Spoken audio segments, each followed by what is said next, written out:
What is going on, ladies and gentlemen of YouTube? My name is Prodigy. I'm here joined by my co-host Noir Lil Bomber, and welcome to the Datascape. We are here with a very special episode. We have not done a guest episode in a while. I honestly don't remember the last time we did one, but we are here today joined by a rising content creator in the fandom. Welcome, everyone, King Ricky KH. I don't know. I had the KH because I just see that on your TikTok. What's good? Thanks, John. Appreciate it. Thanks for having me. I'm really excited to be here. That was a great intro, by the way. I That tried. wasn't I think planned I out. could You do a killed little it. better. Maybe with some preparation Nah. time. But so let me well, do you want to like introduce yourself? Tell people what you do instead of you'll probably Yeah, word for it sure. way better than I do. We'll see about that. But yeah, my name's King Ricky. I just go by Ricky, and I've been playing Kingdom Hearts since before I can even remember. I'm 25, so I'm about the same age as the series at this point. And yeah, recently, towards the second half of 2025, I was like, you know what? I've always wanted to make Kingdom Hearts content. I know the shit, and I love it. So I just dove in and started doing it, and here we are. I stream on Twitch and YouTube and TikTok, and my main platform is TikTok. That's where I think I focus the most. That's where people, I think, probably recognize me the most. Actually, definitely recognize me the most. But yeah, I'm just as of right now and for the foreseeable future, I'm probably just gonna stick with Kingdom Hearts. I don't have any thoughts about moving away from it. So, you know, we're waiting for Yeah. Kingdom Hearts 4. We had a big talk like before this live stream, just talking, and yeah, King Ricky, like as I've been looking at his content and stuff, bro's like a massive KH fan. That's what you love to see, because that's what's like that's what's like really cool for the community, just seeing people who are genuine, authentic like Kingdom Hearts fans.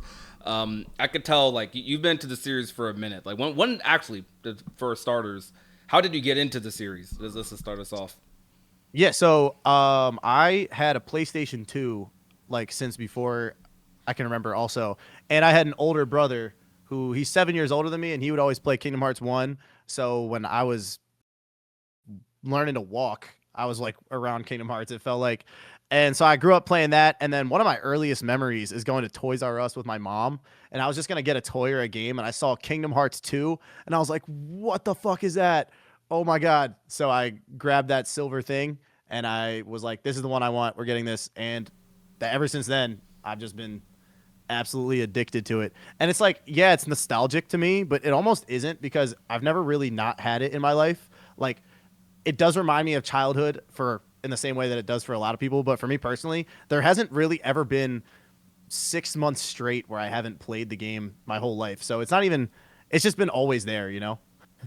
Bro's really just like me. Yo, I'm actually excited to see where you go in this fandom, because it's Appreciate very you. refreshing. Because like Yeah. when you see a lot of like new influencers get into like Kingdom Hearts, when you see a lot of like, I don't know, even like bigger influencers we talked before we get into the series, Yeah. a lot of people kind of, they play it once, twice. You said they say it's like an 8 out of 10, and then kind of just move on a little bit. But Yeah. seeing that you're like a really big fan of the franchise, Yeah. it's just awesome. Like we like seeing the passion for that. But to get a little more into like what King Ricky like does, obviously they're a Kingdom Hearts content creator, but they are also a musician as well. Like Yeah. I was a little shocked by that. Like, hold on, Yeah. tell us a little about that.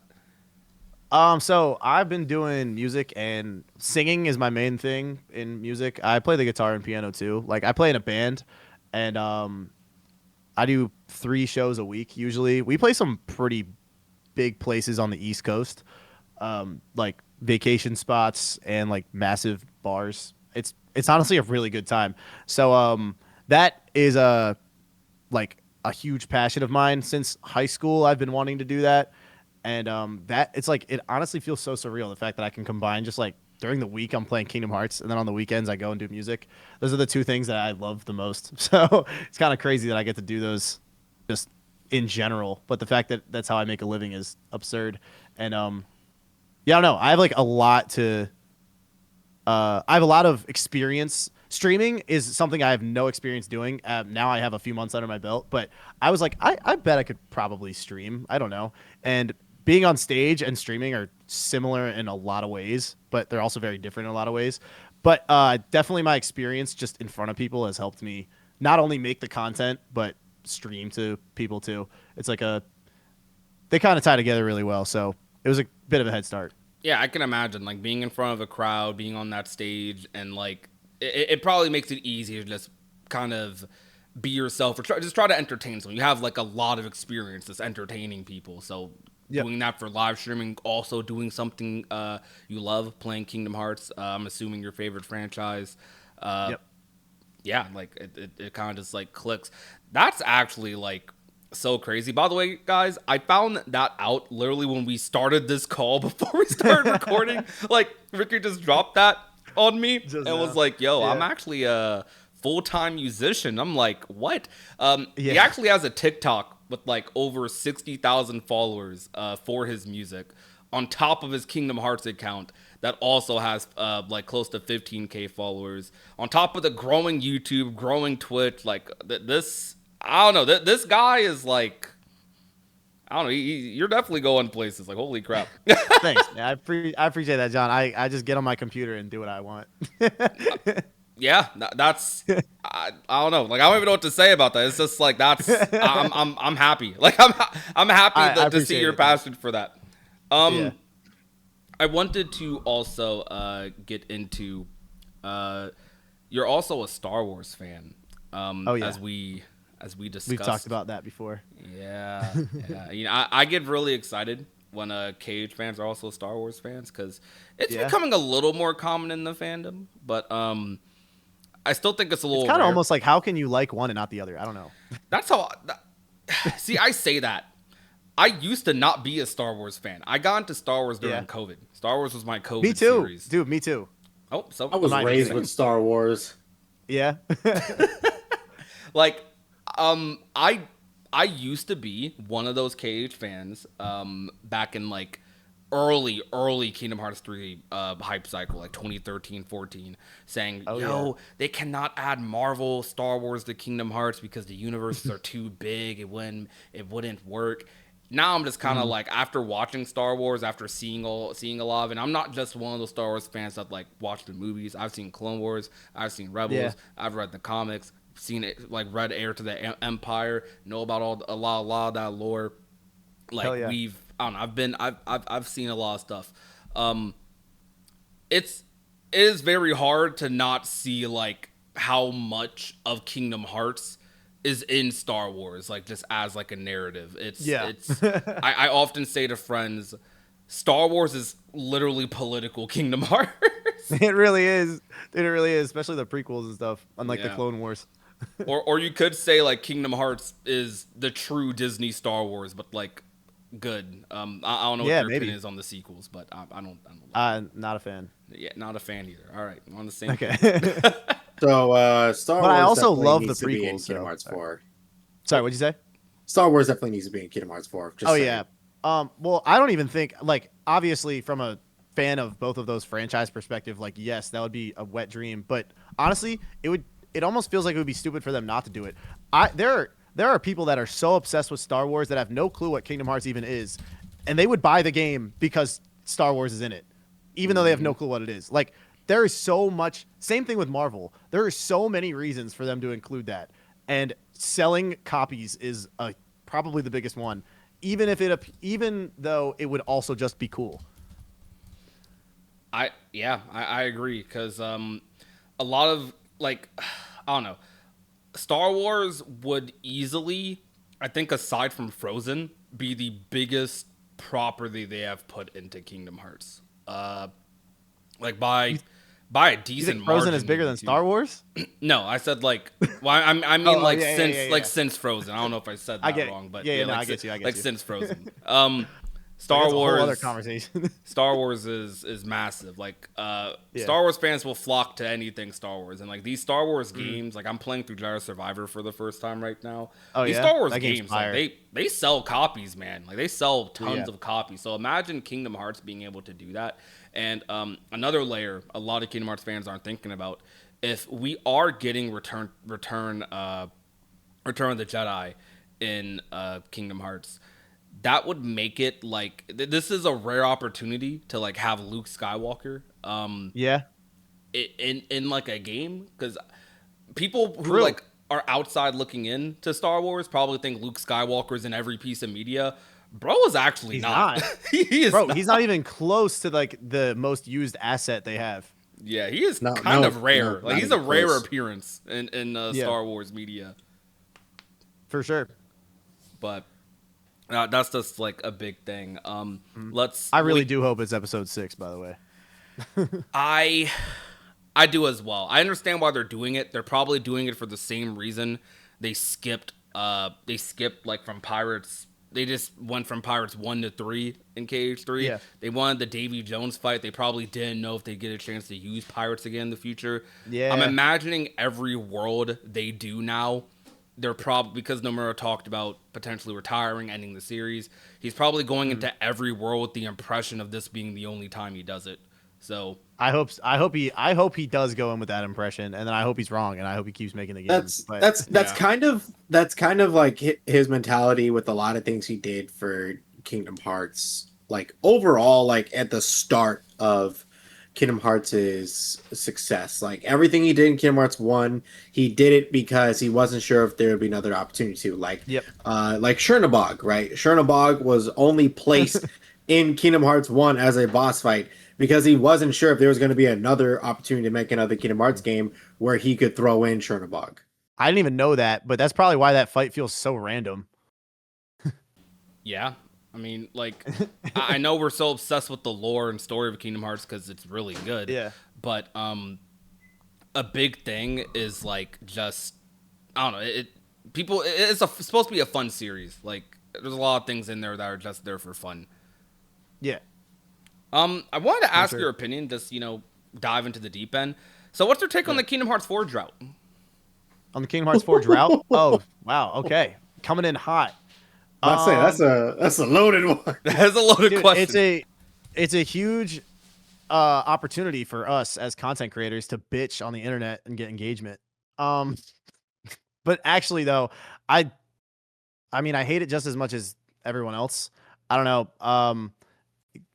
Part of me, I think I was hurt so much during the whole Kingdom Hearts 3 cycle that it actually doesn't bother me. It just kind of feels like it's what we do now. I You're don't numb to know. Yeah, I'm numb to it a little bit. Yeah, it's frustrating that we haven't gotten anything, and anytime they've given us anything, it's because it's like damage control. The screenshots. They didn't even do anything for the Kingdom Hearts 2 anniversary. Well, they did, but not enough. The Cage accounts officially did not make a tweet, which was bizarre. Yeah. That was honestly just weird to me. But yeah, I don't know. I think I'm just used to it at this point, and I'm patient. And also, to be fair, I'm experiencing Kingdom Hearts as a new content creator. I'm experiencing the series in a whole new way. So me personally, I might not be as affected by it as everyone else. If you're just like playing the games, which I was for a very long time, Kingdom Hearts 3 really hurt. But I'm kind of looking at the whole series in a new light because now I'm making content around it and I'm thinking about it differently. I have a lot more of a positive mindset towards Kingdom Hearts right now than I did 2 years ago. So I don't know. I think just my own journey has helped me with the whole Kingdom Hearts 4 drought kind of process, if that makes any sense. I don't know. I get to look at Kingdom Hearts 1 and instead of just being like, wow, I love this game, I get to think about it like, what else could I say about this? And it's a new thing for me. So Yeah, like it must be so fun, like getting into Kingdom Hearts content creation for the first time, because there's Yeah, just it like is. I don't know. The Kingdom Hearts series has so much to like offer and talk about. So like being a new content creator in the scene, it must just be like, Yeah. bro, people don't know my opinions on like a lot of this stuff, and like I'm excited Literally. to like share it. So I don't know, that's I'm jealous of that feeling because I haven't had that in a while. No, I get you. I totally get you. Yeah, I get asked my opinion on like I love answering this every time, but like I get asked like what's my favorite KH game, like basically Yeah. every Once a single live stream. stream, and then it starts a Yep. debate because my favorite KH game is KH3. I don't That's know. Whoop, crazy. I love whoop. that for you. No, no, I'm it's sorry. not mine, but I love that. I love that. I'm a little bit of a KH3 glazer. I was definitely part of the defense I am force. very much a KH3 Glazer. Yeah, no, ours a KH3 glazer, I but am too. I don't think three's his favorite either, but it is mine. It's 3 is definitely my mine. favorite. It is? I thought you said it was 2. Okay. Really? How dare you? How Maybe dare I'm you? tripping, bro. I'm still basic. My top three are 2-1-3 or 2-1-3-5-8. I can't really decide which one I like better, 3 or 3-5-8. Yeah, those are. I hadn't, but to be fair, I hadn't played 3-5-8 in years, and I just played it on stream and was like, "Whoa, this game's fucking amazing." I also played the Melon Mix and was like, "Wow, blown away by how much fun I was having." I've not played Melon Mix yet. I did play it on emulator a couple of years back, and Yeah. I used to actually have 358 as one of my least favorite KH games because my Really? opinion was always the story is so good, gameplay is so mediocre. Yeah. But playing it like on emulator and like I guess having an actual controller in my hands, not playing it on like the DS Changed everything, handheld, yeah. it completely changed my mindset. And like the combat Yeah. felt so good. Like Rox is having like this freaking triple air dash. That was movement and like Yeah, the movement's great. it's so unique because like every keyblade having like a different combo, or like not every keyblade, but a lot of keyblades having a different combo. Combo modifiers built into the keyblade. The panel system, which I used to not like on replay, the panel system's kind of fun to like mess around with, just Yeah. a little bit. It's a game I'm excited to revisit on Melon Mix soon. One thing I will say. Can I also is, say that I just want to say I will never forgive 1.5 for doing 358 as a movie so freaking dirty. Neutered yeah. so many good scenes, Yeah. and they took out some of the greatest moments. I will never Yeah. forgive that compilation for that. Yeah, it is tragic. I mean, there's so many moments that you can't get with the movie, like, oh, Shion can't use the Keyblade right now. You get to experience that firsthand when you're playing the game, as opposed to you read a thing, it's like, Shion can't use the Keyblade, and you're like, okay. Roxas, that's a stick. Yeah, Roxas, that's a stick. The other thing that I also hate about 358 is that you get the dual wield. I understand why this had to happen. Dual wielding happened so late in the game. It's kind of frustrating, but like dual wielding is like post game content, and I kind of just wish that it wasn't, even though there wasn't really another way to do it. I mean, Yeah. there's really no like reason or way to do it like while still Yeah. maintaining the lore for Roxas to dual wield anytime actually- before. Yeah. It's funny that this got brought up. Well, I mean, I kind of brought it up. One of the episodes I was watching of Datascape to like see what this was about when you first brought it up was you guys talking about the Sea Salt trio.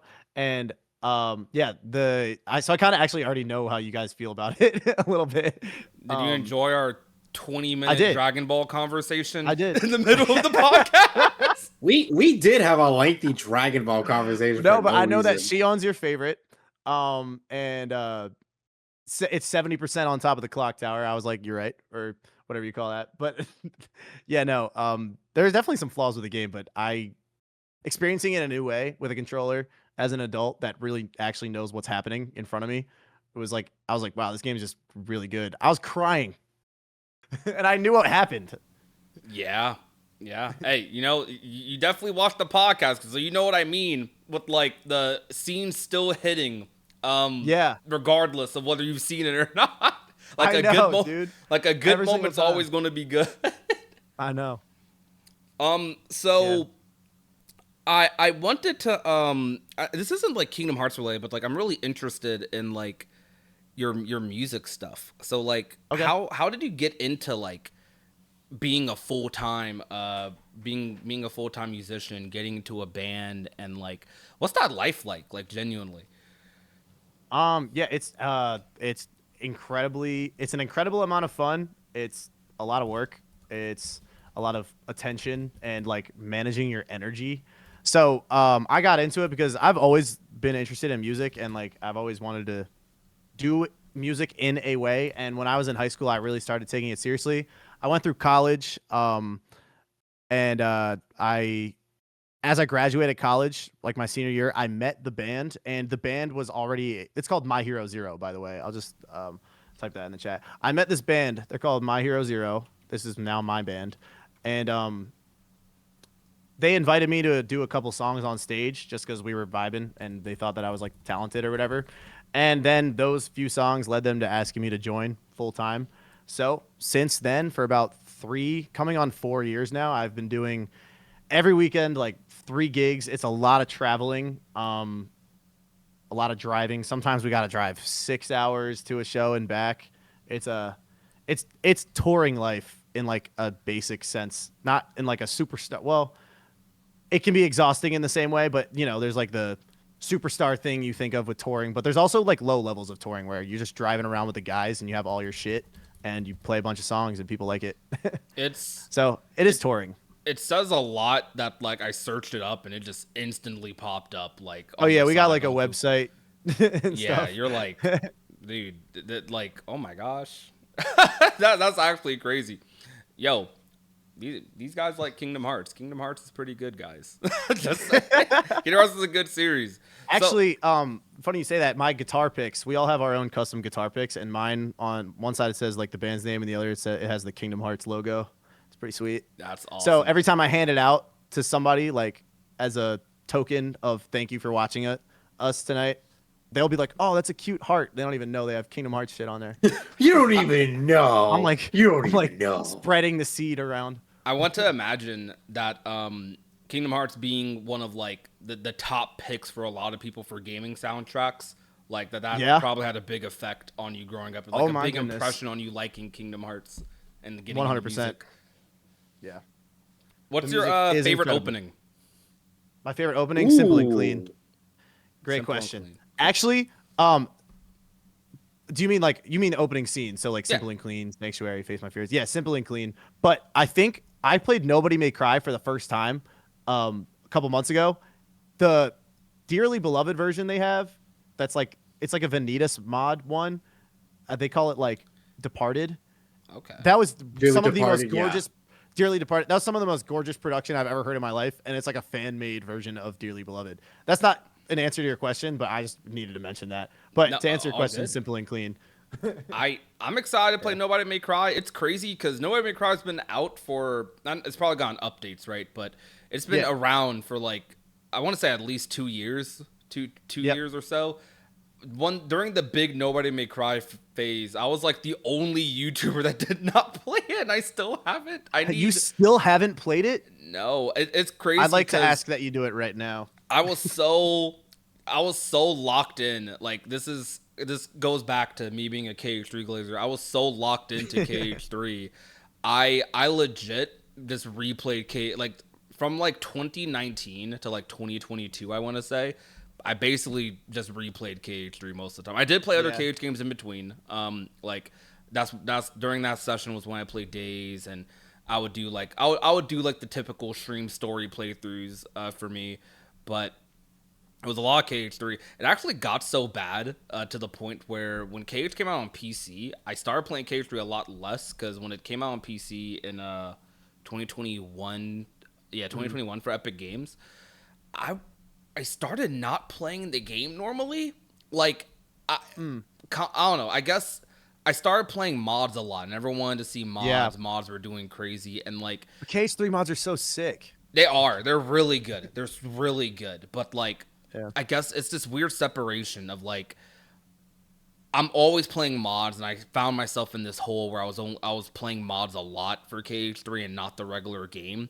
And I started to feel so detached from the regular game for a long time. You don't even remember what it was. Yeah, it was just like you just get so used to all the things with the mods that when you play without it, it feels foreign to you. Well, yeah, it wasn't even like, I mean, it was kind of like that. It was just like, I don't know. I started to, it felt like I was losing my connection to KH a little bit because like, as you need cool like a as tolerance break. Yeah. Yeah, dude, just start playing with like texture packs, and that's it. I got out of that. I'd say like when I use mods in Kingdom Hearts 3, like because when I play on PC, I use mods.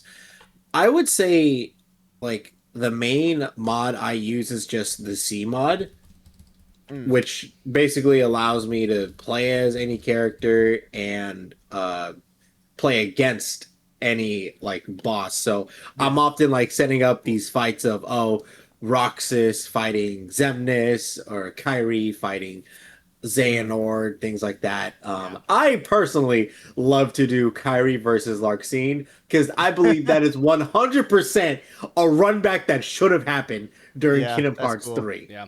I Oh yeah, shout out to Critic Perfect by the way for making the C mod menu.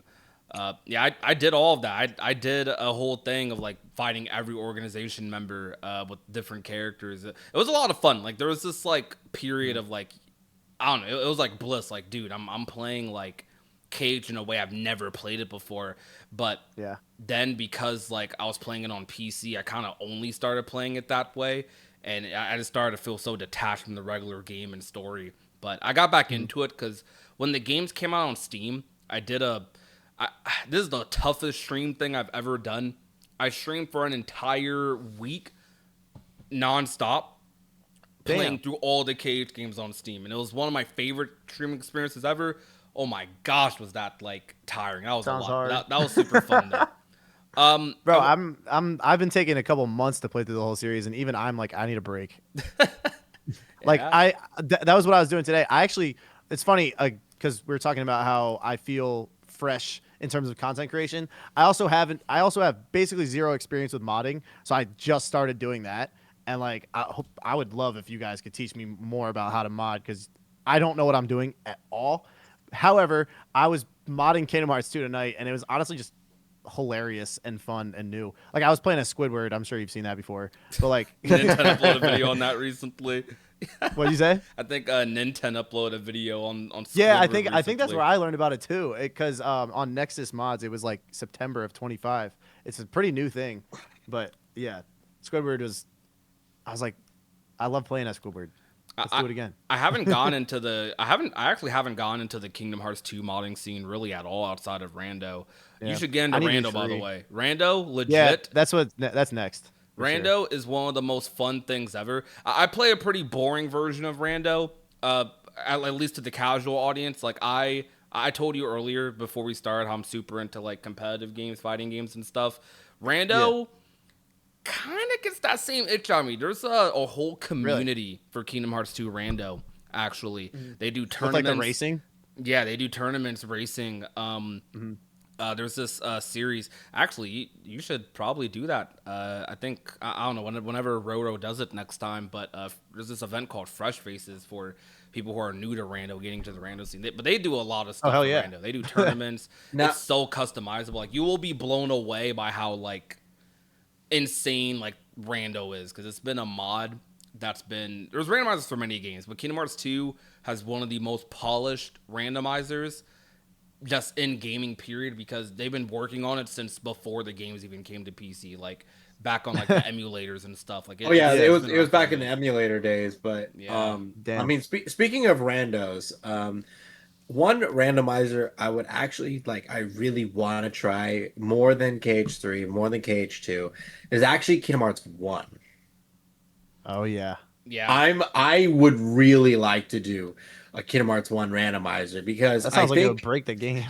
well, I think on some, because I think Nintendo plays it, and I think it does like every now and then breaks the game, but Yeah. um, because unlike in Kingdom Hearts 2 or 3 where you're trying to find proofs, in Kingdom Hearts 1 you're trying to find the door pieces to Mhm. get through the entrance hall to Hollow Bastion. Actually, where have I seen that? Maybe Nintendo was talking about it on a video It game was somewhere. probably Nintendo, Yeah. Oh, so but that should segue us since we're bringing up like Nintendo and other creators and stuff. Um, you've been watching or you've been like into Kingdom Hearts for a long time. You're not like a Mhm. new fan to the series. How like I guess like I don't know. Did you grow up watching any like creators like key keepers or like I streamers or mean, yeah, anything? Keykeepers, the gamers joint, man. He's like The goat. if he feels like the goat of Kingdom Hearts content creation. Not like that he started it all, but he kind of did make it. That Keykeepers group kind of made it like a thing. When I was a teenager, like, I don't know, my first ever experience with Kingdom Hearts content was watching his top 5 Keyblades in Kingdom Hearts 2. I'm like, okay. It was simple content, and now he's like still around, still doing it, and it's so cool. But yeah, that guy's a legend in my eyes. Yeah. But yeah, that's kind of how I got into it. And then, short form content took over, and I've experienced with content creation in like all different kinds of ways. And I was like, dude, I could make Kingdom Hearts videos. And the interesting thing is that, well, I was kind of talking about this before on TikTok with the short form content and how TikTok, say what you want about TikTok, it kind of solves the problem of like, I don't know what I want to watch right now. On YouTube, everyone that has Kingdom Hearts in their YouTube algorithm has probably searched it up at one time or another and been like, I want to watch a YouTube video on how to do this in Kingdom Hearts. And that was very popular back then. So it's kind of harder to do that now. But TikTok, it's like TikTok will find somebody for me that has played the game 3 times in their life. And they're like, oh, yeah, I remember this game. And like I said earlier, I've gotten comments saying, dude, I played this game when I was a kid and I kind of forgot that I loved it. So I bought the series on like Steam or PlayStation or whatever because of your videos. And that kind of blows me away. Honestly, but it's a whole new like group of people out there on TikTok, the people that have never even really thought that they wanted to watch Kingdom Hearts content. And then they see my face and they're like, oh, what does he have to say about Kingdom Hearts? I just made a video the other day explaining how damage storage works in Kingdom Hearts 1.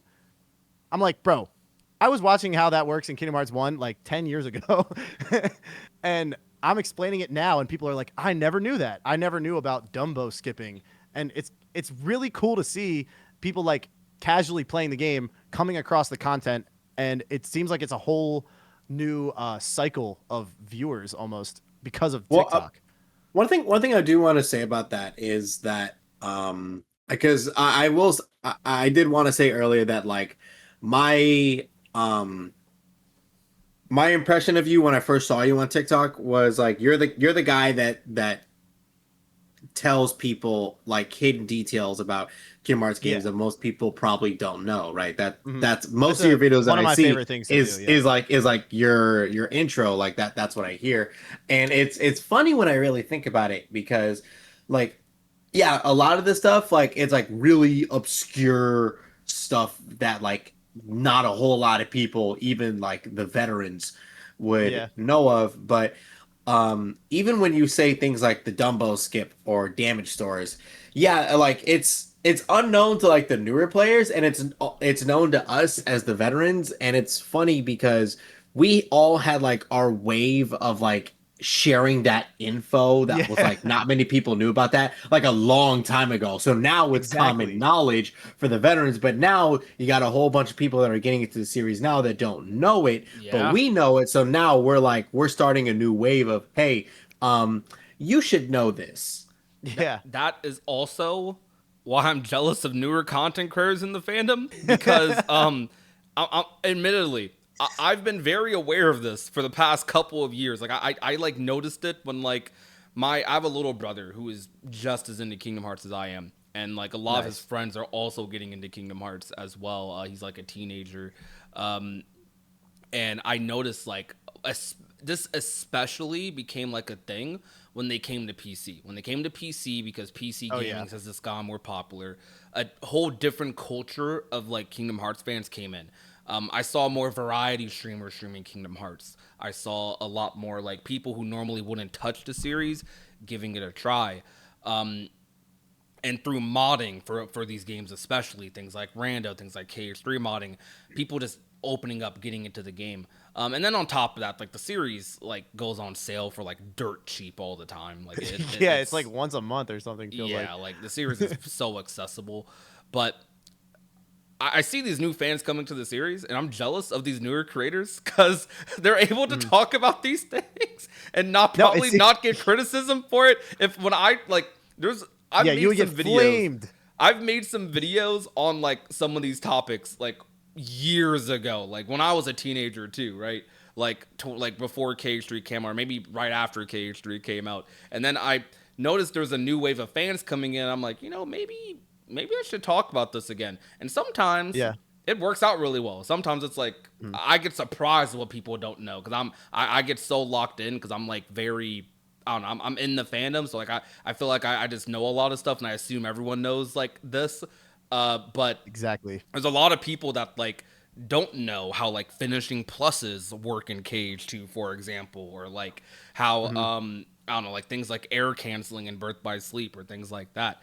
Yeah. And but occasionally when I talk about those things, because I have such a strong veteran community, I get this like, bro, why are you talking about this? Everyone knows it. I get Maybe a decent come over to the dark side of TikTok a little bit. Maybe I know you post on TikTok, but maybe like I don't know, dude. I'm just saying it's kind of why I don't really like posting my shorts on YouTube as much as I like posting them on TikTok because YouTube I post a strategy on how to beat a boss efficiently, and half the comments are like, "This isn't the best way to do that. There's like Yeah. many other ways to do this." There's also comments that are like, if you have to do this cheesy ass shit, you suck. I'm like, bro, come on. You can't win over there. But TikTok has a lot more people that are like, wow, I didn't know that. Thanks. I think I think TikTok obviously just has a more normie crowd for sure. But Yeah, 100% I normie, think but I it's think cool. a good way to describe it is not to be mean to YouTube viewers because we're all Datascapes on YouTube and Spotify too. Y'all should check that out over there. But Nice.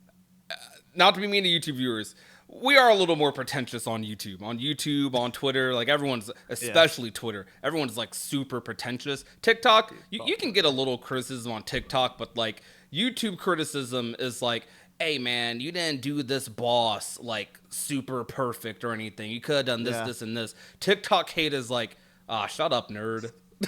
Yeah. That's basically what it is. Dude, literally.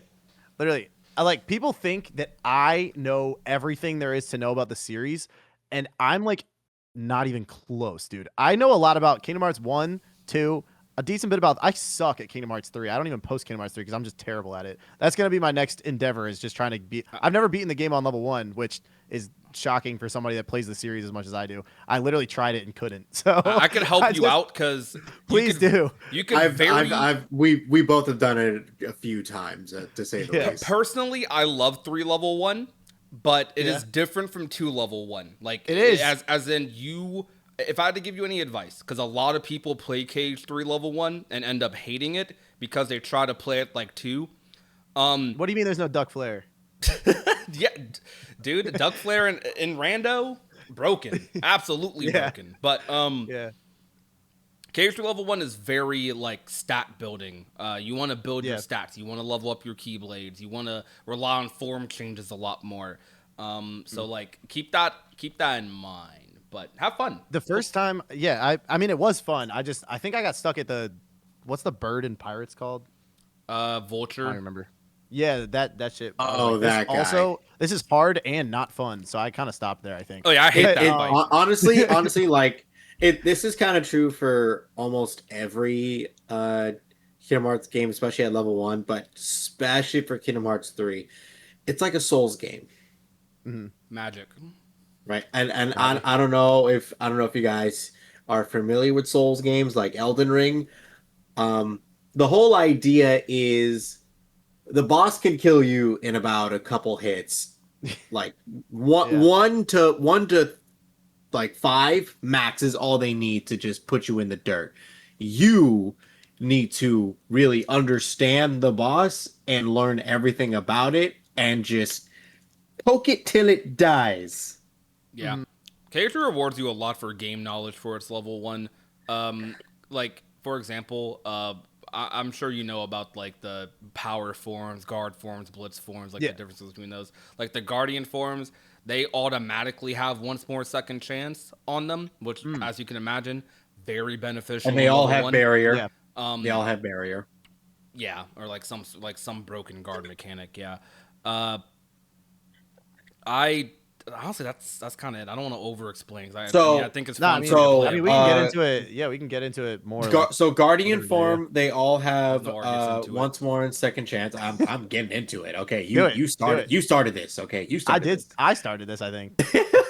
So, all the Guardian forms have barrier, second chance, and once more. All of the combo. Okay, we call it once there more. you go. Um, I just Let's hate that see. name so much. do all too. the both element forms have double flight. Power form has the ability to end the combo early or bring out the combo finisher early, kind of like how you could for Valor form. Mm. And Blitz form gives you glide. Oh, bet. I didn't know that. I knew like that there were different abilities associated with each of them, but I didn't know like which one is which. So I guess just knowledge is power. I mean, that's kind of true for the other games too.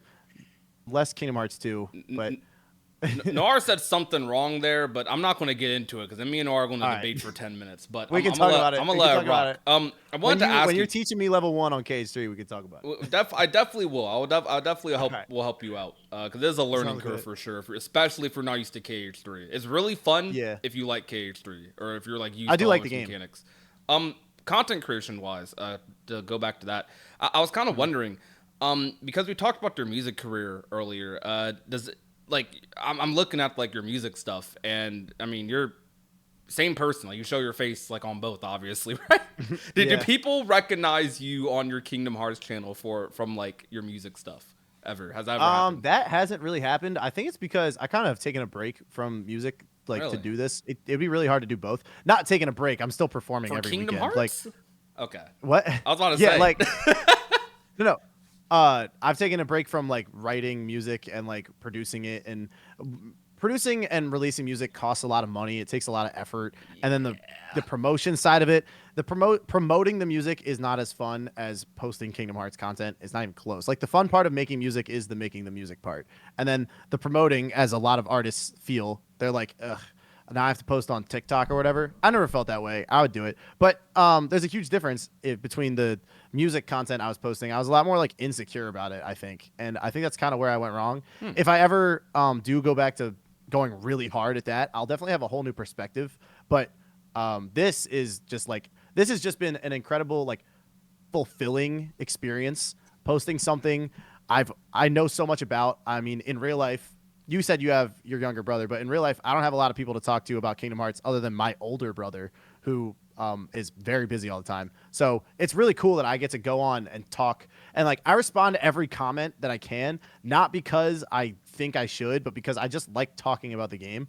And so it's just super fulfilling in that way. And I don't think I've gotten that from any other content that I've ever really made. That's honestly, I think some of the most like passionate creators often come from something else, and like Yeah. I know some people can be like adverse to that in the influencer scene, but I think it's like I don't know, you have experience in another creative format, and it helps you appreciate like YouTube content, TikTok even more, and like you're able to like just immerse yourself into that a lot. Let's get Wait, I have into to answer your your question. Actually, I didn't oh, really answer your question. You asked me if people recognized me from my music on Kingdom Hearts. Not really, but it has happened the other way around a lot. People have come up to me in person at shows being like, I just saw your Kingdom Hearts TikTok. And I was like, okay. that's actually insane. um that's wild. I've gotten Well, that like TikTok has a lot of proximity effect with the algorithm too. So if yeah. people are around me, they're more likely to see it. Yeah, I've gotten that.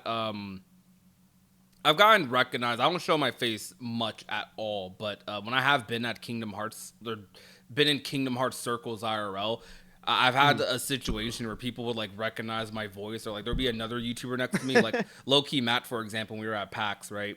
I don't show my face that much, so a lot of people don't know that, like, you know, I'm like, I don't know, I'm a black dude with like an afro. That you're a and, like, handsome man.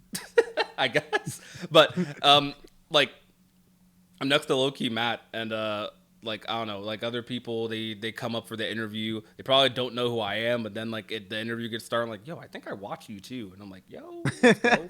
It's funny. You're like, oh yeah. The first ever time I got like kind of noticed was weird because I was only at like 500 subs at the time, and it was at a Kingdom Hearts orchestra. That was like Wait. the early KH orchestras in like 2018. I think they did those, Dang, yeah. something like that. Yeah, I remember seeing it those. was really sick. Oh, are you Well, they're doing Square Enix orchestras this year again. I'm definitely gonna try to go to one. One of them's in my city, Oh so hell yeah. I'm very excited for that. Oh, I wanted to get into your streaming though.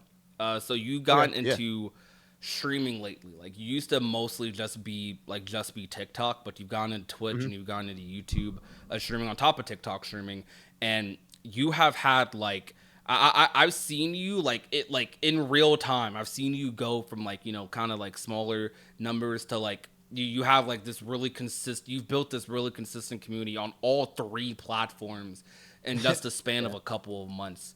Um, and talking to you right now, like I don't think it's that hard to realize why. Like you're very passionate, you're very enthusiastic about Kingdom Hearts, and you're comfortable. That's like a really important thing with content. You are comfortable with Thanks. being yourself and talking about the things you love and like sharing what you think is cool on camera, which people see that, especially Yeah. for streaming. Like that's like a big thing. Yeah. But I think how's the passion shines through for my favorite creators. Like the people I like to watch are like that. So, heck yeah. I mostly content creation was I grew up on Let's Players and yeah. I grew up on Let's Players and a lot of news and discussion channels, admittedly. So I watched a lot of gamers growing up, which makes sense for why I'm a news and discussion Hell guy, yeah. even though there's no news. So I'm mostly the discussion half at the moment. But Right. uh, I don't know. We've been having fun. I've been calling myself the Cage Just Chatting guy lately because I think that's basically what I've become. No, it always says that's what you're doing on Twitch. Yeah, pretty pretty much. That's all I'm doing. Just talking, just yapping it up. Yeah. What was something else I wanted to pick your brain about? Oh, who's your favorite Kingdom Hearts character? Favorite Kingdom Hearts character. So it's Sora. But Let's go. yeah, it's Sora. It's always been Sora. And honestly, playing through the whole series in a row as I'm doing it right now, like I'm going start to finish. I started with 1 and I'm at towards the end of BBS right now. My opinions have changed in the last few months, but Sora is still on top. Oh wow. Why do Yeah. you think Sora's your favorite? Um, Has he always been I your think favorite? when I was a kid, it's not even like I wanted to be him. It's like because I play the game so much, I was him. Like I don't really know how to explain it. other I than get that. you. Like Impressionable he's just kid. the character that you've controlled. But honestly, I really like he has the innocence combined with the overpoweredness. And I honestly, a thing I really like about him isn't really even how he acts, but how all of the characters around him act towards him. Everyone, he's the most capable in the series. Like he's the strongest character, arguably, and everyone around him doesn't want to like clue him in on what's going on. No, I can't tell Sora. Sora, like we want to keep Sora safe. Like why are you trying to protect Sora? He would beat all your asses. You know what I mean? And like Yeah. they're kind of, and I don't know, maybe it Wrong. comes from being like the youngest sibling. Everyone kind of is like, oh, maybe I could relate to him in that way. Like, oh, don't worry about what's going on. This is like grown up shit. And Sora's like, dude, guys, just tell me. And I don't know, I kind of always saw myself in him a lot. And he's also just like cute dude. He's really funny and nice. But I really like the fact that everyone second guesses him and he just proves everybody wrong every time. Yeah, Sora's definitely one of, like, he is my favorite character in media, actually. Like, he's probably one of the Me most too. inspirational characters for me growing up. Like, it's very So, cringe. so this Go ahead. so this actually wants to I would like to take that opportunity to segue into a discussion about Sora, and it's something that I've talked to John about multiple times. It is, do you think it would be beneficial for Sora to be a master? And follow-up question to that is, at the very least, do you think the way the other people, like the other Guardians, treat him should be altered following what has happened in Kingdom Hearts 3?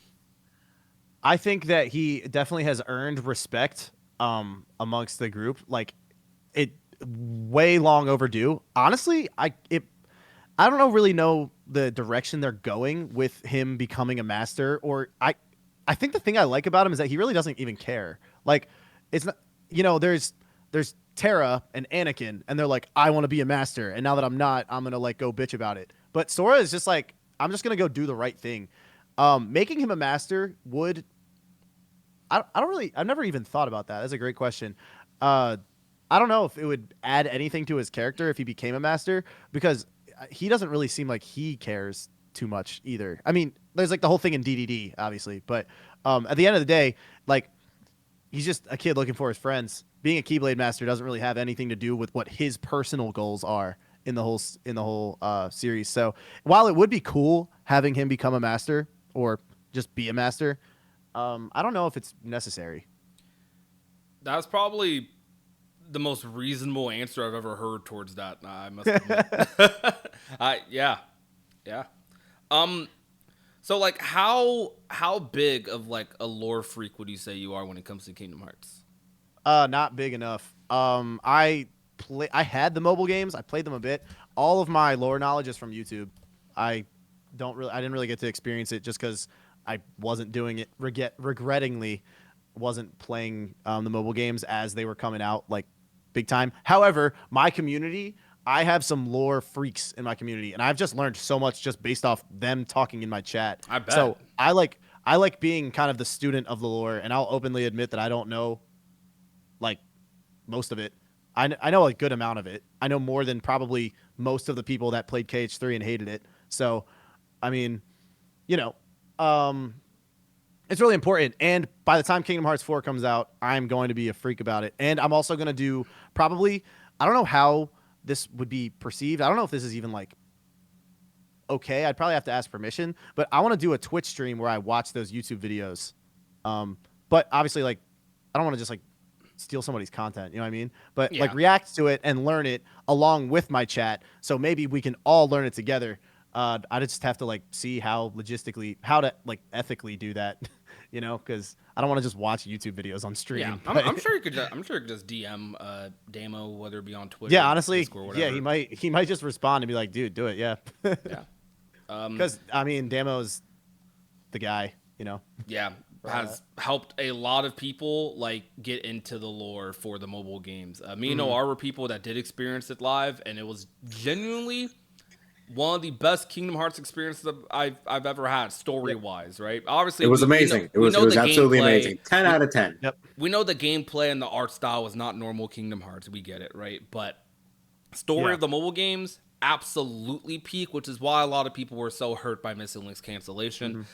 Even though we know Noir knows my takes on Missing Link. I'm hurt by the cancellation, but I do think like while the mobile games are so good, they didn't need to happen. I don't think canon mobile games should ever really be a thing, because if you grew up with Kingdom Hearts and you know probably how I don't know how it was for you, but Kingdom Hearts was scattered across like 5 different consoles. We already had an issue of people not knowing all the story leading into 3, and they caught us up on the story.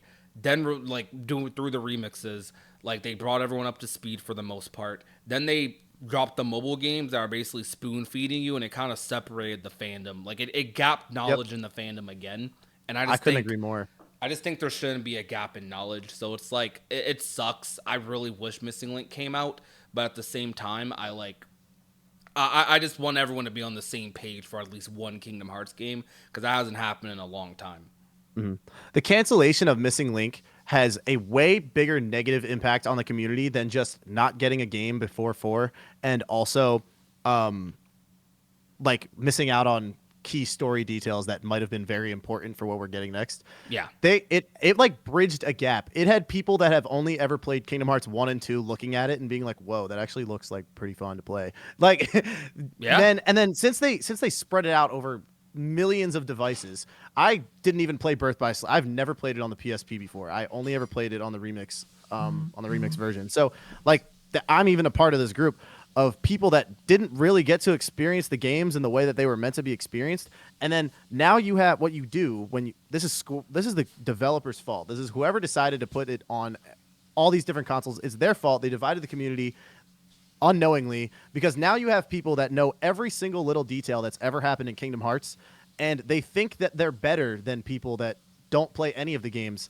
And, you know, in many ways, when it comes to understanding Kingdom Hearts 3 and where the series is going, they are better Like they aren't wrong to feel superior to the people that don't know anything and are like shitting on Kingdom Hearts 3. You know, Kingdom Hearts 3 made no sense. The story was all over the place, and it's like, well, that's kind of your fault, but it's also not your fault. You like people didn't have the money to buy a 3DS, a PSP, like especially most of us were kids, dude. We're just like, you know, My parents said nope. Yeah, fuck yeah, no, hell no. I had a DS. I had a DS Lite, and that was it. And that's more than enough for a kid. But I didn't get to experience BBS, and I didn't get to I didn't really play the mobile games, which was my fault. I had a phone, but I don't know. Now we have like a divided community where there's people that look down upon the people that didn't play all the games and still want to experience it. You're not a real Kingdom Hearts fan if you don't know everything that happened in Dark Road. I'm like, that's not true. But also, don't. They divided the community is basically what I'm saying. Don't like criticize each other based on who knows what and who doesn't know what. It's just it really created like a really toxic environment. Frankly, that's been a problem since Kingdom Hearts 2 because people going into Kingdom Hearts 2 had no idea who Naminé was, who Axel was, and they're like, where are the rest of Organization 13? I thought there was 13 of them. And people that played Chain of Memories were like, yeah, there were, but we already got rid of a few of them. So then it's like, oh, well, when did that happen? Oh, in Chain of Memories, it was on the Game Boy Advance. Well, more than likely, a lot of people didn't even know about that, or they may not have had a Game Boy Advance, so they weren't able to play it, right? Because when those games came out, we weren't in the age that we are now with information with the internet, right? And people streaming things or recording things and putting the full story of a game like on YouTube basically instantly to allow other people to see it without having to play the game, right? We weren't in that. So either you had it and you played it and you got to know what happened, or you didn't, right? And so it's been a very big problem in my eyes since then, because then it started like building a wedge between people that played all the games and people that didn't play all the games for whatever reason that they weren't able to play it. And so, and I even as a kid, I thought it was ridiculous that I'm not gonna lie, I kind of like the idea that Kingdom Hearts was branching out to multiple different consoles to allow other people to get into the series that maybe didn't have a PS2. But at the same time, I was like, this is ridiculous because thankfully, I was a very blessed individual because I had family members who made sure that like me and my brother had like all these different gaming consoles. So I was able to play 358, Birth by Sleep, Dream Drop Distance, like when they all came out, right? So I'm very fortunate in that regard. And I understand my privilege with that, right? But I knew that going like even as a kid, I'm like, no, not everyone has a DS. And even as a kid, I understand that some people just are not in the financial position to be able to afford even things like that, right? So I'm like, why are they trying to put Kingdom Hearts like, and it's all one big story. Why are they trying to put it all on so many different gaming consoles? Because then you run the risk of people that like Kingdom Hearts but only have a fraction of the story. Yeah. Yep. I mean, I was in that same boat. I didn't play Chain of Memories, the GBA game. So when I played Kingdom Hearts 2, I just accepted the fact that I didn't know what was going on. But the game was like jingling keys in front of my face with the combat as a kid. It was like so entertaining and engaging. I could just play it forever without knowing what was going on. And it's interesting because here's the graceful assassin. Ooh. Case 2 didn't really like reference the people that the org members that already died. Like, or were defeated, I guess, in Kingdom Hearts terms. I was just about to mention that because, like, it doesn't even talk about them at all. I was thinking to myself, isn't it funny how like half of the kids who played KU2 growing up just kind of accepted that Organization 13, like half of them were missing.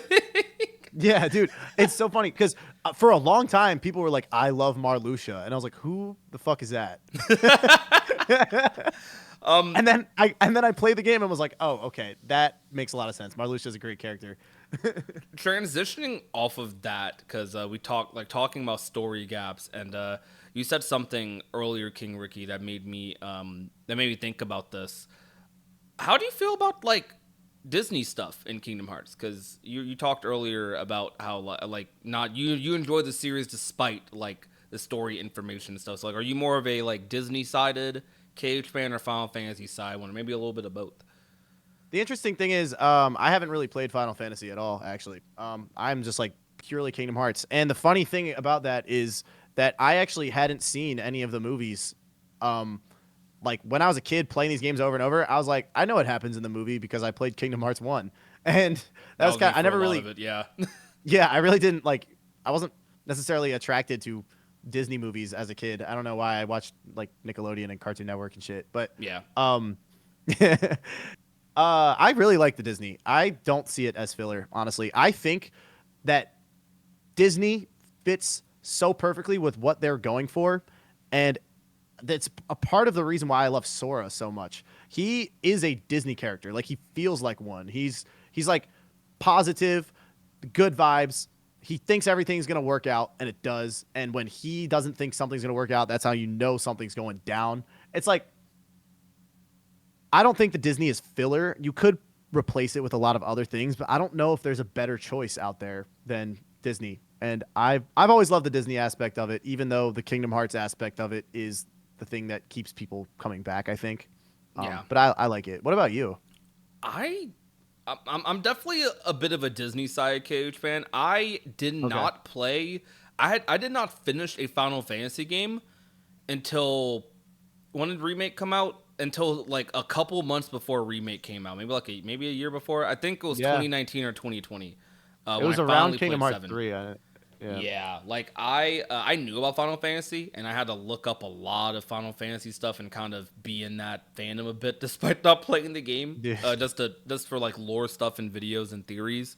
But I don't know. I'm nowadays I'd say I'm mostly a 7 guy for Final Fantasy. I want to get into the other ones eventually, but Yeah, definitely Disney. I'm gonna start with 7. You should. I when I play Remake, I'm gonna be like, no fucking way, it's Cloud from Olympus Coliseum. Final Fantasy fans will hate that. me Is for that by is the way. that is no. As someone that genuinely just loves Final Fantasy, that is the equivalent of seeing Master Chief in Dude. Halo and saying it's the guy from Fortnite. That's Travis Scott from Fortnite. Oh my gosh, man. I think it's the equivalent. It's the same shit. You're so right. I think the Disney stuff in Kingdom Hearts, I like it a lot because I grew up with Disney like heavily. I grew up on a lot of Disney DVDs. Shoot, I just got back from my 6th Disney World trip. Damn. Yeah, I'm not. Most of that was family decision. My family's default, because we have a lot of kids in our family. Their default whenever there's a family trip is like, yo, what's something that could get the whole family together? I know, let's go to Disney again. That's what my family does every time. Let's go. But I don't know. I like Disney. I like the wholesome vibe of it. Obviously, we can talk about the corporation and all their bad doings. I hate what they did with Star Wars, like completely. Yep. But I like the movies themselves, the animations, Pixar animations. Like I love them. I'm definitely very fond of them. And there's a lot of stuff I still want to see in Kingdom Hearts. So like what you said, I think was like perfect. You were like, I don't think like you could replace it with something else, technically speaking, and like it could probably fit similarly. But it just wouldn't be the same. Like nothing fits better for like those characters. And I truly think a lot of us get very lost in the sauce when it comes to how much we like the lore and how much we like certain aspects of like the characters. Like we want this story or this character arc to finish so bad that we forget what like started KH in the first place. Like Kingdom Hearts 1 is often referred to as like probably it is what Kingdom Hearts is, like a perfect the purest Disney form of Kingdom Hearts. Disney meets Final Fantasy, Disney meets Square Enix, and Disney is that X factor completely. So yeah, that's how I feel about it. I also say that Kingdom Hearts 1 is the purest form of Kingdom Hearts. Like it stays true to the original vision, probably the best. It completely does. That doesn't mean it's the best game by any means, but it just, you know. I get what you mean. Like, I would like to ask, which Kingdom Hearts story do you think is the best? Not looking at overall game or gameplay, just which story? 358. I say Union Cross is like it's up there. See, if Um, only I only know that because of Damo, his video on he had an hour and long video on Union Cross. That's the only and reason yeah, why I know it happened. I'm saying this as someone that has actually like experienced Yeah. like Union Cross, like when the story updates were happening, right? Me and John were straight up looking at all of the different updates when they came out and talking about it together. So that's obviously a little different. But if I couldn't include the mobile games, ooh, 358 is up there, but I might have to give it to Chain of Memories. That's still that's up there too. It's unfortunate because you can say Chain of Memories and I'll still have the most controversial answer because I'm gonna say KH3, the thing that everyone hates about KH3. Dude, I was actually sorry, go on. I genuinely loved that game. I just genuinely did. For me, what makes KH3, there's definitely some things I would like adjust, but it's like, how to describe it. KH3 would not be my favorite story without everything that led up to it. It's like how they did the Sea Salt trio, Birth by Sleep trio. I love Sora's character arc a lot in KH3 because it covered a lot of that self doubt that Sora had. Yep. And him like kind of overcoming it. Like I love that aspect of his character in 3. And Remind, oh my gosh, Remind's so freaking good. Yeah.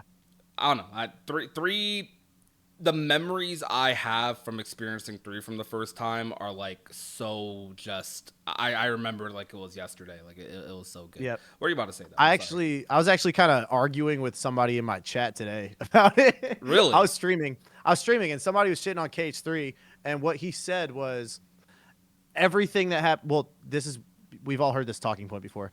The entire story of Kingdom Hearts 3 happens at the very end, and what I said, I was like, dude, take out the Thousand Heartless fight, like the FF section of Kingdom Hearts 2 in the middle. That's the exact same thing. Like everything happens with Roxas in the beginning.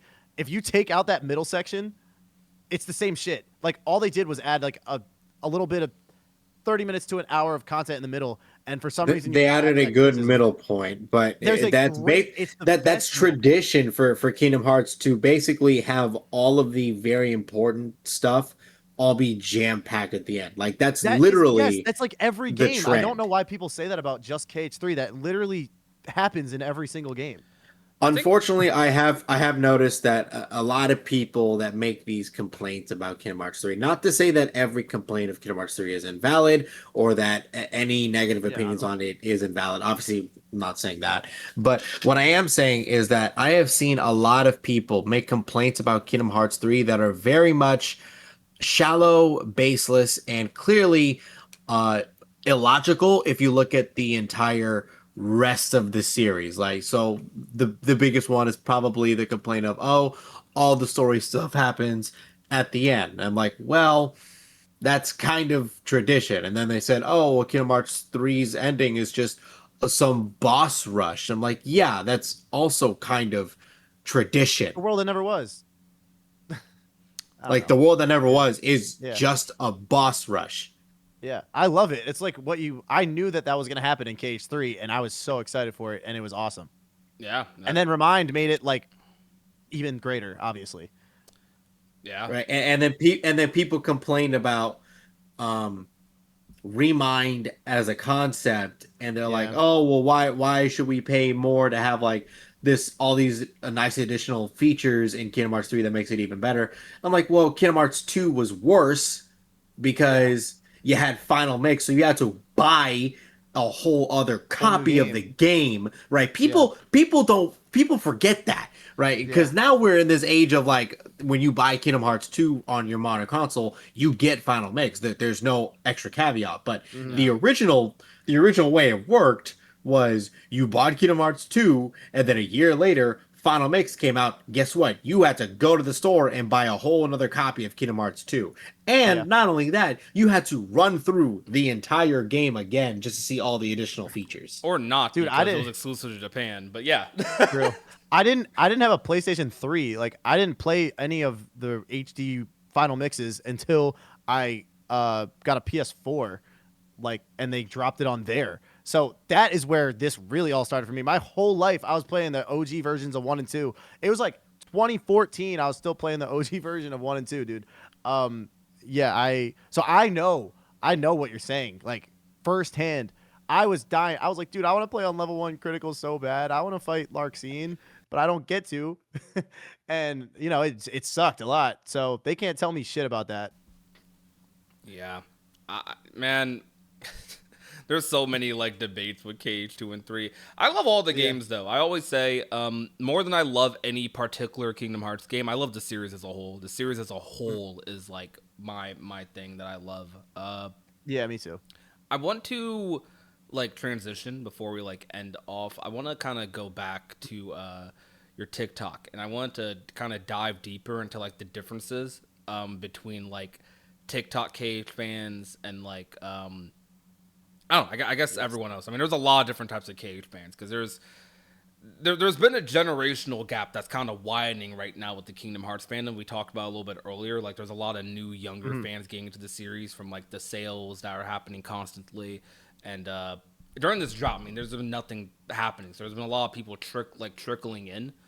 But what is your experience like overall with KH fans on TikTok, and then kind of coming to the YouTube, Twitch side of things? What you just said is just completely accurate. There's like, I feel like TikTok, it's a, I don't want to say it's a new platform. It's a newer platform. It has like a completely different algorithm. Yeah. And I think that it's very easy to reach the people that just started playing the series. Like I said earlier, people are still buying the series. My videos are quote unquote helping them with their playthroughs, I guess. And it's really interesting because there were creators that helped me with my playthroughs, and now I can kind of do that for them. But to answer your question, there's a big difference between the people that are consuming the content now and the people that did it back then. And I think it kind of falls back to what I was saying. You had to seek out the content. In order to see Kingdom Hearts content back in the day, you needed to find it. And like once you do, you see the Key Keepers and you see all of the other people that are making Kingdom Hearts content on YouTube. But now you're just kind of, if you like it even a little bit, if you bought it on your PlayStation, I'm probably going to show up on your feed. Like, you don't really have a choice on TikTok, Yeah. So there's a lot of noobs on there, which is great. There's nothing wrong with being a noob, like, please come to our awesome series and experience what we get to experience. I love that. Some of my favorite streams to watch, like some of the streamers I'm absolutely obsessed with right now, are playing through Kingdom Hearts for the first time ever right now. And I get to relive that through their gameplay. And it's just like an incredible feeling. There are a bunch of new people coming. And I think TikTok is a really good indicator of that. It's like, I had no idea that a Kingdom Hearts video could even get that many views on TikTok, because I didn't know that it was this big of a thing. Like, I knew that it was a big community, but I also know that's pretty niche. However, I had no clue the potential that there was on this platform specifically.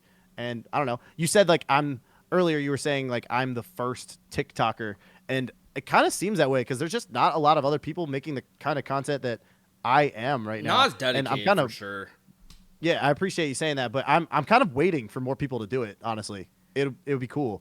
Yeah, even like me, like I just kind of honestly, I just kind of re-upload. I just kind of re-upload my YouTube shorts on TikTok. So like, well, that's what I do for YouTube Shorts. I re-upload my TikToks on YouTube, so it's kind of the same thing. I mean, yeah, that's the meta. You have like very I don't know. You like scream. Like, I don't know how to describe it, but like TikTok content is made in a particular way where like I can tell when I see like a short if it's from like a certain platform or not. Yeah, dude, you could pick it out right away. You're so right about that. Yeah, your shorts like scream TikTok, and like the TikTok community for Kingdom Hearts, I've only like just gotten into it a little bit in the past year, and to be honest, it's been a little hard to get into it because I've been like telling you in private, like when we've been on stream, like when you've been in my chat here and there, like, I don't know why I keep getting soft banned on TikTok, bro. I keep getting soft banned from streaming. Like, I don't know what I'm doing. Like, I have no idea. Oh yeah, you told me about this before. Yeah, you said that. Yeah, I mean, Dax when I tell Dax this, Dax is just like, dude, I told you about TikTok. Gotta like just give up, man. It's not like it's not. I'm probably just lucky, dude. When I was streaming TGA on my TikTok stream, I had like 100 people in there, and I was screaming, "Fuck you, Miss Piggy!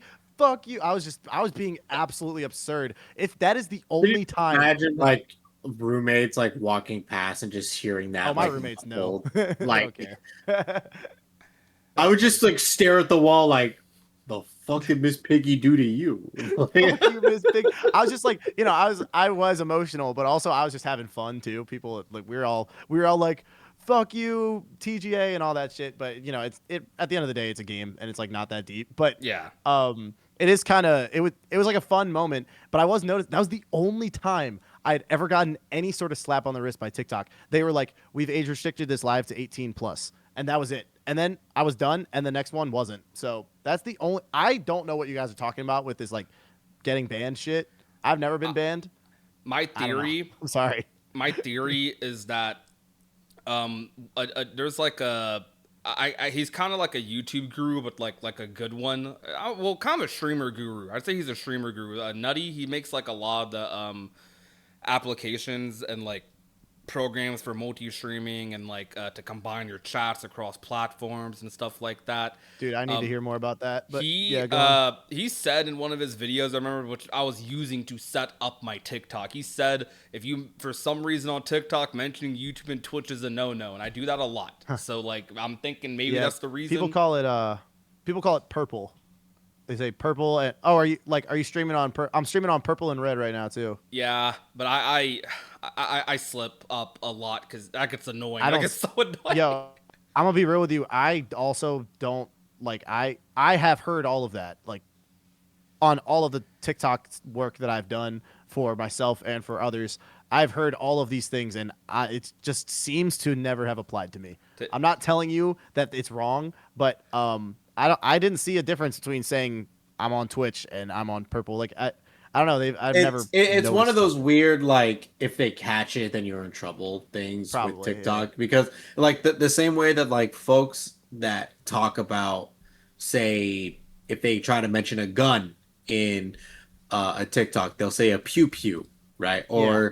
Or like when they say kill they'll say unalive, Yeah, that right? one is. There's like certain lingos that people just prefer to use because they're like, in the event that TikTok moderators see this, they can't take it down. I mean, like TikTok's not my main platform, so I'm not offended by it at all. But like, Yeah. it's very fun to see like fans on TikTok. It's interesting because it's like every time someone swipes my live, usually they already know me from somewhere else on TikTok. Yeah.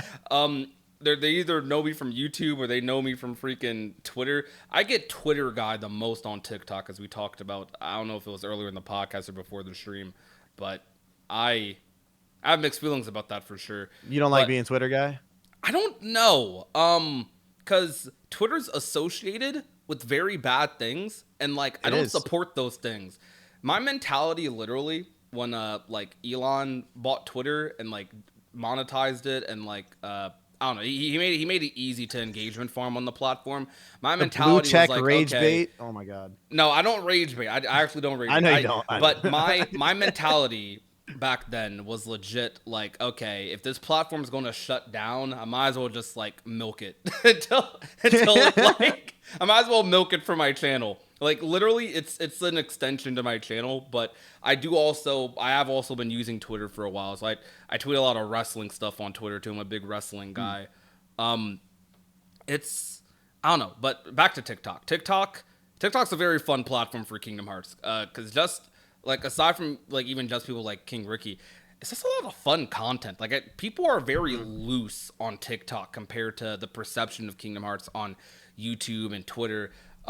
You said Totally. something earlier that like kind of struck with me, and it's very small, but like as a creator and someone who like looks at the reactions to everything all the time, it's like when you said about the Game Awards, like you poked your fun at the Game Awards for not having Kingdom Hearts, but you also at the end Yeah. were like, it's not that deep, it's just a game. Yeah, it A really lot of isn't. people don't have that mentality. A lot of people are like very all or nothing, and it's like Yeah. I'm gonna ignore Kingdom Hearts until it comes back just straight up, or I'm going to like actually wish death upon like Square Enix and like everyone, and it's like, bro, Jeff Keighley just getting death threats? why are you acting like insane over Yeah, this? right. Like it's supposed to be a fun series, but As a it's wild. joke, I almost because I was in Los Angeles on like a little trip in July. I almost, as a joke, got posters and markers, and I was going to, because my hotel was actually down the street from Square Enix's El Segundo headquarters. So I almost got posters and wanted to write down where is KH4 and just stand outside of their building holding up that sign. My friend was Yeah. going to record me doing that too. Bro. Yeah, I would the love the if you tough did part that. about it is there are people that are like us in every gaming community. Like gaming has a community as a whole where we all fall under it. But, Kingdom Hearts actually is kind of a smaller one, unfortunately, because Yeah. of how the company has gone about the last 20 years of releasing games and just how they've treated the series themselves. But we aren't a top priority. So it's just the reality. And if you can't accept that, it's going to hurt your feelings a lot. We definitely are not the top priority for sure. It's definitely 7, which is kind of why I don't know if we're going to get anything this year. And I'm very sad to hear that because Yeah. I felt like if there was a chance for KH4 to show up, it would have been in like a couple, I don't know, it would have been in recent years because I didn't think 7 was coming out for a while. But the longer time goes on and the more updates we hear about 7 Part 3, I'm like, I think that might be dropping first because we're getting close to that we're getting close to the 30th anniversary for 7 Remake. Or for FF7 as a whole, next year is going to be the 30th anniversary for the franchise. Who do you think's winning that? Kingdom Man. Hearts or FF7? Well, Yeah. next year is also the 25th anniversary of Kingdom Hearts. It is, but like Ricky said, and I agree, They didn't we're give not a the top fuck. priority. So they're Yeah. choosing 7. We might get a trailer next year, but I don't know if the game. I think it's a toss up if KH even releases next year. I'm leaning late 2027, early 2028 for KH4. I That's say where the I'm. exact same thing when people ask me. Late 2027 is my high hope. Yeah, and even that's like kind of leaning towards optimism for me right now, just based on like what it's looking like for Square. But all right. So Noir, did you have any last questions for Ricky before we do the rapid fire? Uh, let's see. Would you be willing to try the crazy Chain of Memories runs I have done?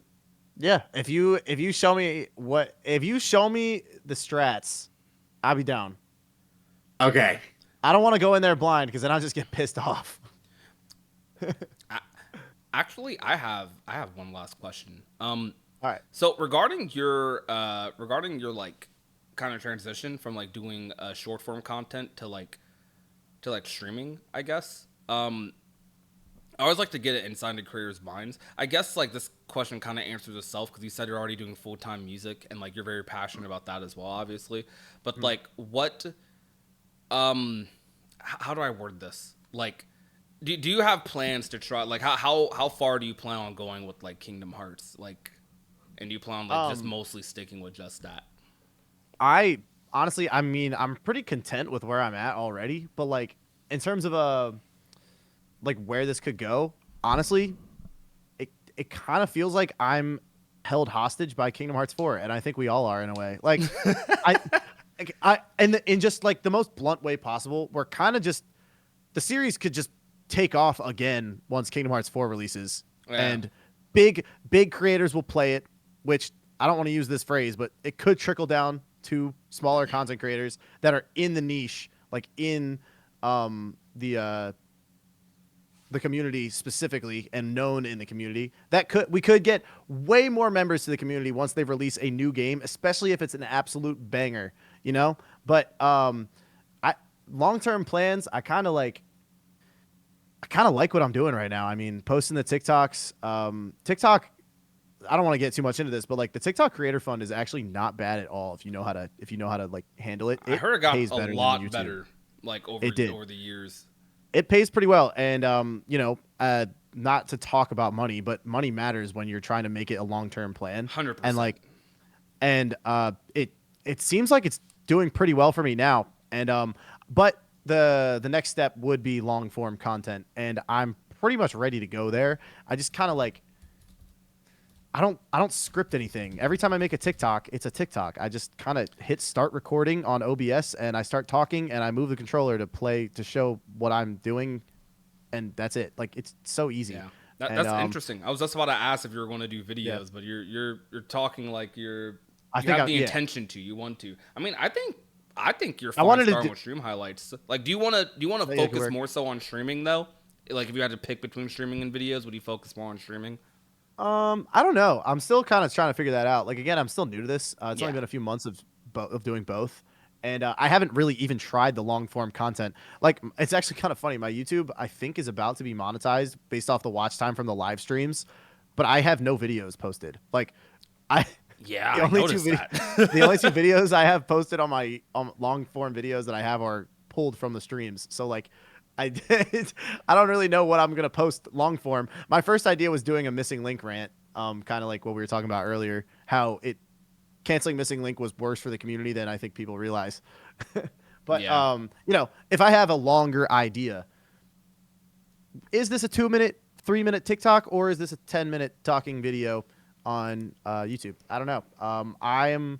But I think the next step would be long form content. People have asked me to make long form content, which, you know, is incredibly rare in the content creation. Not often do people ask you to make the content. You know, it's a, the only reason I even have Discord is because I was posting TikToks and like I started streaming a little bit and they were like, make a Discord. And I was like, how do I do that? And then I did. So I like got help. Yeah, I got help from my like other nerdy friends who are nerdy like me, and we kind of put together a Discord together. For me?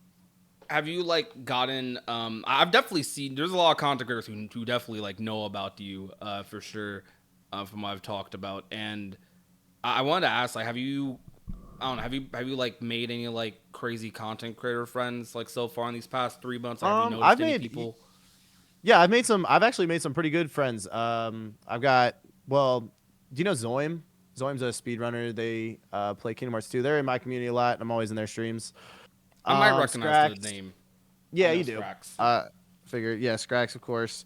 I haven't really had like a lot of, I mean, you guys, I haven't had like a lot of one-on-one like conversations with people, but it's a lot of mutual interaction, especially on TikTok, because there are actually other creators on TikTok that only post on TikTok, but I like guess I guess I'm like the bigger one, you know? So somebody's posting Kingdom Hearts content on TikTok, follow them right away. Sometimes they'll message me, hey, thanks for the follow, I love your content, and I'll talk to them for a little bit. So I actually think that I've made a lot of content creator friends on TikTok specifically that like you guys don't even know, because there are so many people that like make videos, but they don't they're either not consistent or they just like, you know, they don't really make the type of content that I make, which I think is really like attention grabby. I have information for you that you want to stick around and watch it. You're making it with more like intention. I feel like TikTok's a very casual platform. It's casual, exactly. Can post whatever. Yes. Thank you for finding my words for me. Yeah. No, it's all good. I got you. But yeah, I've met a lot of fucking awesome people. Yeah, and I think it's through TikTok specifically. I'm down to like meet as many people as I can. All I really want to do is talk about Kingdom Hearts and make some cool shit. Well, you're in the right place. I've definitely seen a lot of Kingdom Hearts people on TikTok for sure. Yeah. It's interesting because I bet this is other podcasts. There's been a couple of instances where I've made like some tweets that have blown up on Twitter and like people make TikToks out of them, and I don't find out till like months later, or like my friend will randomly just message me and it has like a couple 100,000 views. I'm like, bro, what the heck? Yeah, bro. There's this, yeah, I joke on stream like, bros are content farming me on TikTok. That's wild.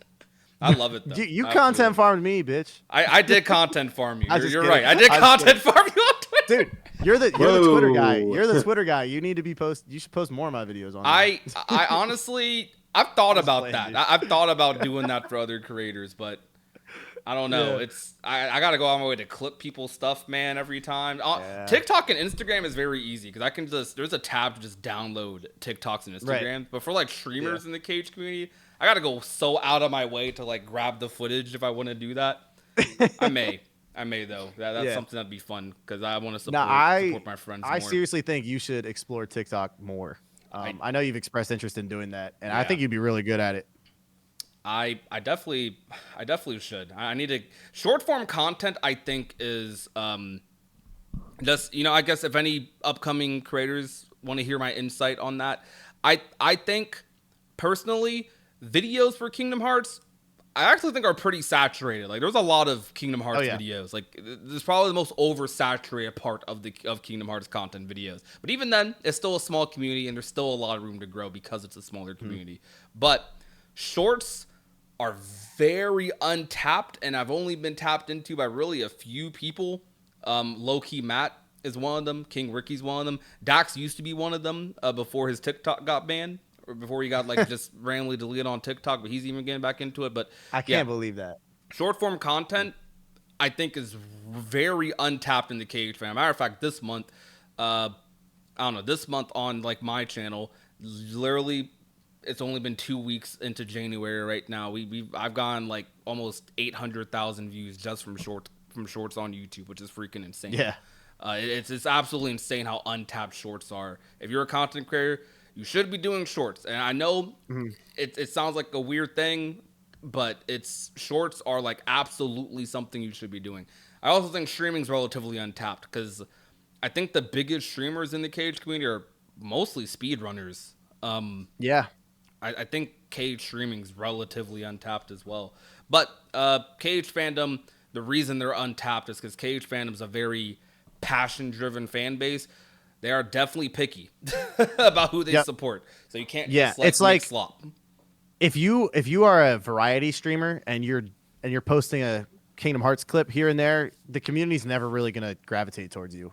Like you kind of have to be all in. They want someone locked in. Yep, exactly. Yeah. I was kind of talking similar topics about that with a person who blew up recently, Spy, who we also had on the podcast, Spy D. But shoot, I don't want to take up too much of your time. This has been a longer episode. The guest episodes are always typically long because we, it's 3 people talking instead of 2.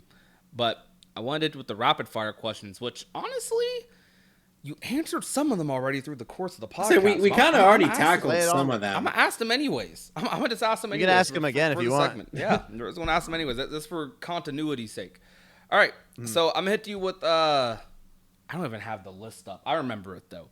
I'm gonna hit you with a couple of generic rapid fire questions for Kingdom Hearts. All right, you ready? Yes. All right. Favorite Kingdom Hearts game? Kingdom Hearts 2. Favorite world in the Kingdom Hearts series? Hollow Bastion from Kingdom Hearts 1. Hollow Bastion. Ooh, Yo, that's a good one. Mutual favorite. Let's go. Yeah. Favorite Keyblade in Kingdom Hearts? Kingdom Key. Sorry. And if I need to choose one other than that, Decisive Pumpkin.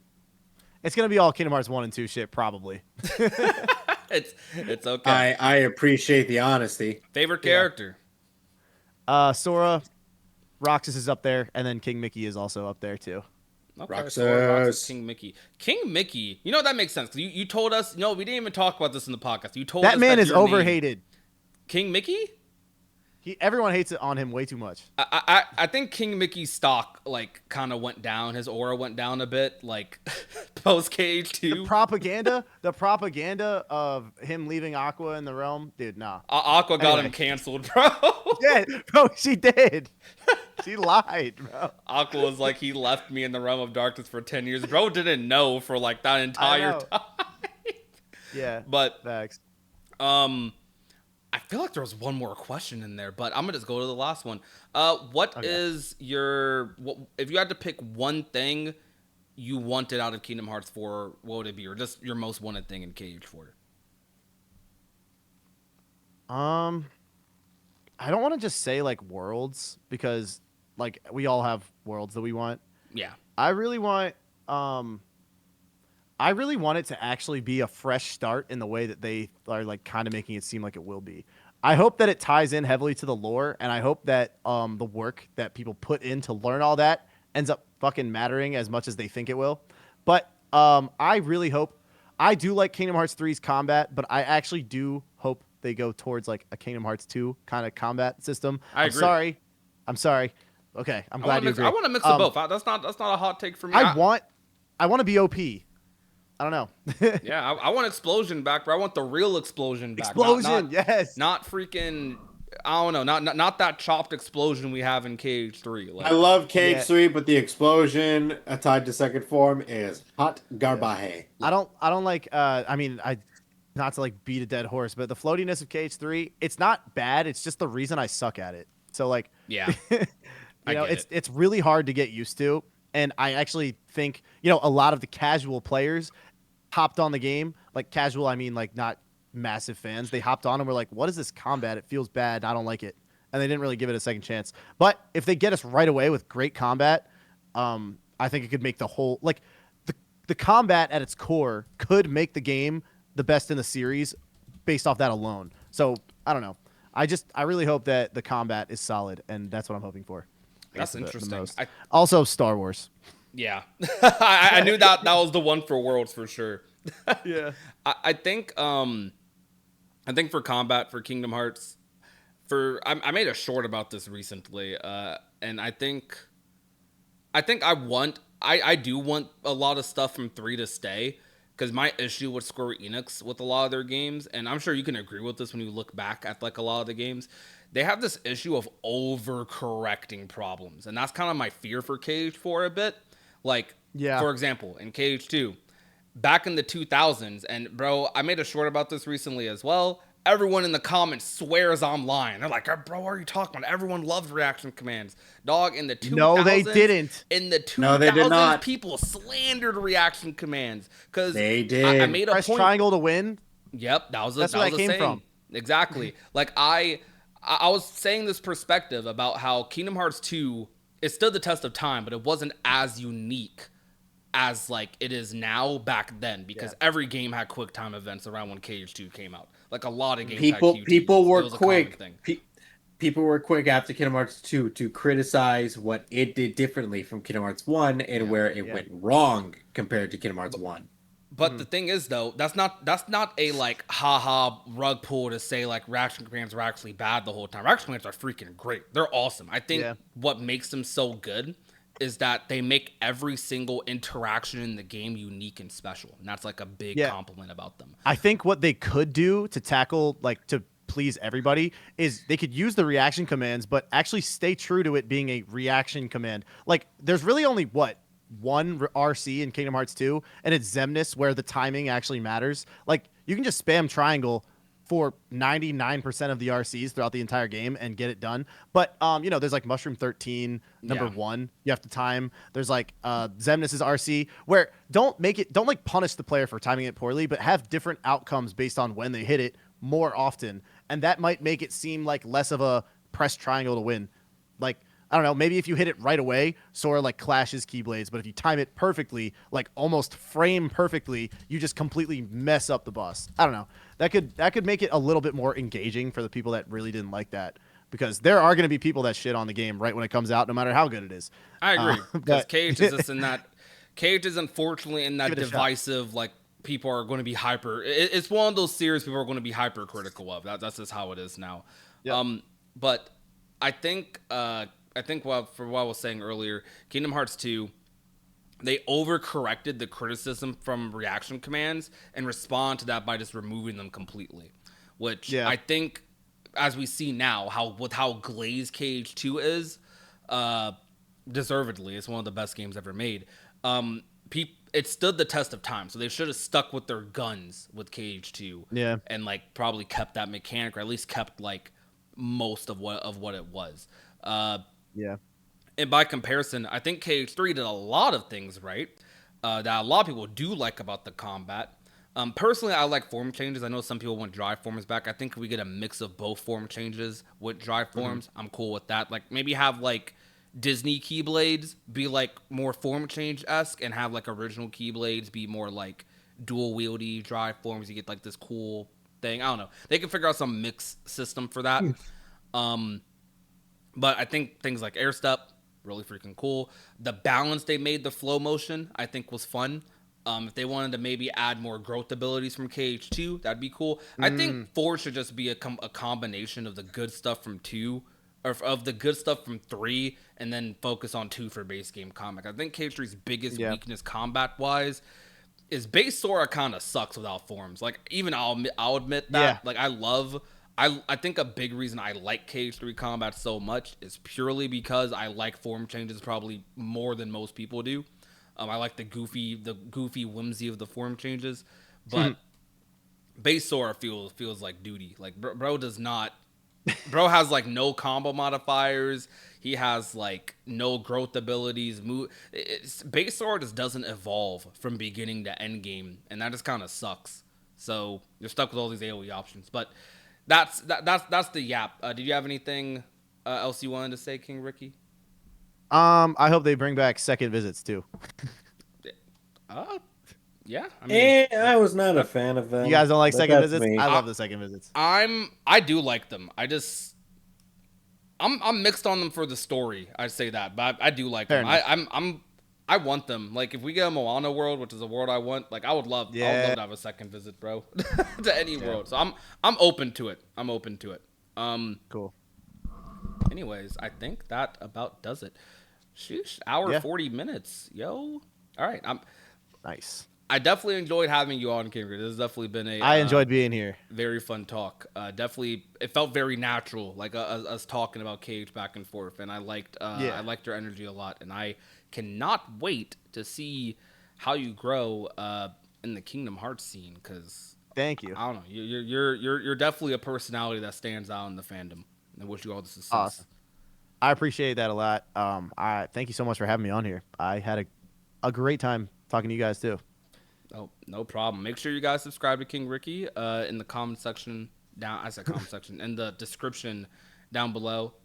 Also follow them on TikTok, Twitch. I'll just link all their stuff. Even if you want to follow their music channel, I'm gonna just link everything. Also, if you're watching this on Spotify, bro, share this with other people on Spotify. We were trying to get monetized on Spotify too. That would be pretty hype. Oh hell yeah. Anyways, I'll listen to it on Spotify. Let's go. Heck yeah. Anyways, thank you guys so much for watching. My name is Prodigy. My name is Noah Little Bomber. My name is King Ricky. You did that the fastest out of anyone. Let's go. That's crazy. Like, no hesitation. That's like a curveball test we throw at everyone. But what? Let's go. All right. Shoot, and remember to be nice, be safe, and take care, everyone. Y'all have a good night.